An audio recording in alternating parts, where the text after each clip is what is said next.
You know, there's a huge special election tomorrow in New York, and it's replacing Santos. You remember him? And in the House of Representatives, the majority is so paper thin, they can't even impeach Mayorkas, who's destroying our country and has destroyed our border and destroying God knows how many lives. There's a Democrat running in that special election who pretends he's a centrist. He wants to be bipartisan. Ladies and gentlemen, I want you to look at the House of Representatives. And when Hakeem Jeffries puts his foot down, they all march behind Hakeem Jeffries. That party is united no matter what when they need to be united. Not one Democrat voted to impeach Mayorkas.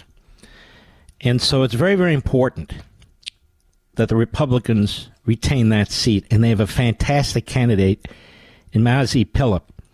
And Mazi Pilip, if she were a Democrat, they'd be celebrating her all over the networks because her ancestry is Ethiopian, Jewish, she's black, and she's a woman.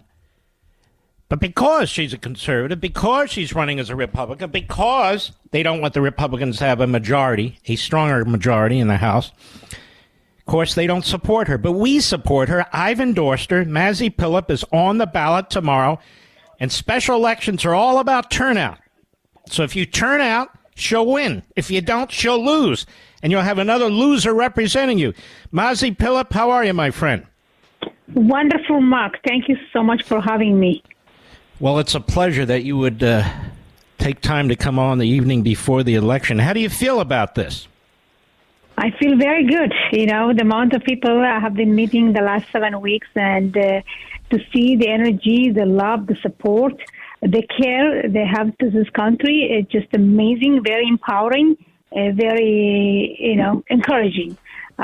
So this is ours to win. It's all about turnout, and I'm encouraging everyone to go out and vote. As you said, if you want Hakeem Jeffrey to be the House Speaker, then we don't vote. But if you really want to have a strong majority, you have to go out to vote because it's about saving our country, taking our country to the right direction with the common sense of government to stop the border issues. I mean, the border crisis, migrant crisis we are facing, it's impacting the quality of our life every single day, and we need to stop it. And Thomas Wazi absolutely is the wrong person for that. Since he opened the border, he created this mess. Amen. Now, the weather could get a little sticky tomorrow, and so the good thing is Democrats are afraid of rain. Democrats tend to be afraid of snow. They kind of hide in their hovel, and so this is a perfect opportunity for Republicans, independents, and moderate and conservative Democrats to come out and take care of business. Again, special elections tend to be about turnout because the turnout tends to be lower than otherwise. It is very, very important, very, very important, like the great patriots at the founding of our country. You've got to turn out and you've got to vote. Mazi Pilip, I think people should mostly ignore the polls. I don't even know what they say, because if you turn out and vote tomorrow and we turn out in large numbers, you're the winner, right?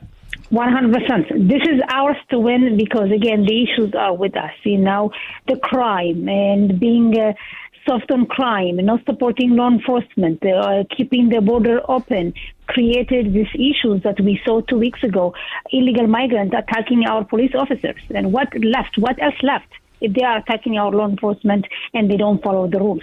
That's very bad. They're very negative things, and we cannot allow this again to happen. The way to send it to by electing people who love this country. It's me. I immigrated to this country. I love this country. This country has been such a good country, and I want to make sure this country will continue to be great for my 7 children and for generations to come. And tomorrow is so important. It's so important for people to come out to vote to save our country. Let me also mention, because on this program and throughout the country, we believe Israel is a very, very important ally, which is up against these terrorists, these Islamist terrorists, whether it's Iran, Hezbollah, the Houthis, Hamas, Islamic Jihad, the Muslim Brotherhood, a whole laundry list of mass murderers.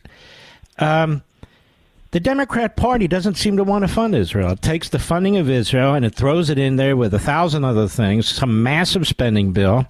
They don't support a single bill just to fund Israel. They voted against it all but a handful of Democrats. Would this be another issue? Your opponent is a party man. He's a party man of the hard left. He wouldn't really vote for the avenues to fund Israel through the current process, I don't think. Do you? He's not going to do that. He's going to support his party, and he will support the squad members and Joe Biden. He's not going to support a bill that's going to give the opportunity to send the aid to Israel. It has to be a separate bill, no condition.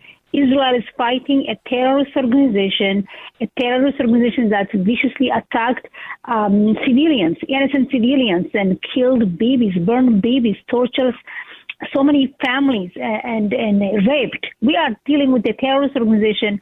I do believe by supporting Israel, we're going to make Israel stronger, and that means we're going to be stronger, the country here. If we don't take out the terrorists right there, it's going to be in our front door, and then it's going to be a big issue for us. So I definitely will go to Congress, and I will support the separate bill, aid to Israel, as soon as possible. And I'm sure the Islamists in the Democrat Party, the River to the Sea crowd, and the Marxists who join them in that, they'll be voting for your opponent because they tend to vote Democrat. Joe Biden has really turned on the state of Israel. He did it today with the king of Jordan, who wasn't elected to anything. And back to the border, I cannot see your opponent, who claims to be a moderate, I went bipartisan, he would have supported that phony bill as a fig leaf to lie to his constituents that he actually was doing something about the border, when in fact his party has opened it. We have rampant slavery, sex slavery, child slavery on that border, and he has not come out and supported the impeachment of Mayorkas, let alone Biden, correct? Exactly, 100%. You know, Thomas Mazi, he is a typical politician, a career politician who has been there for a long time, and he sounds moderate, you know, he speaks nice, but at the end of the day, he is the one who created the migrant crisis. He's the one who opened the border. He's the one who really lead us to this point. So we don't believe him anymore. His time is over. We need to save our country. We need to impeach Mayorkas, and we have to bring common sense government. And I'm very excited for the opportunity that the American people is giving to me. And tomorrow we're going to have that victory, and we're going to send a fresh voice, new face, a mother, a fighter who loved this country, came to this country legally, and I have a big respect to United States.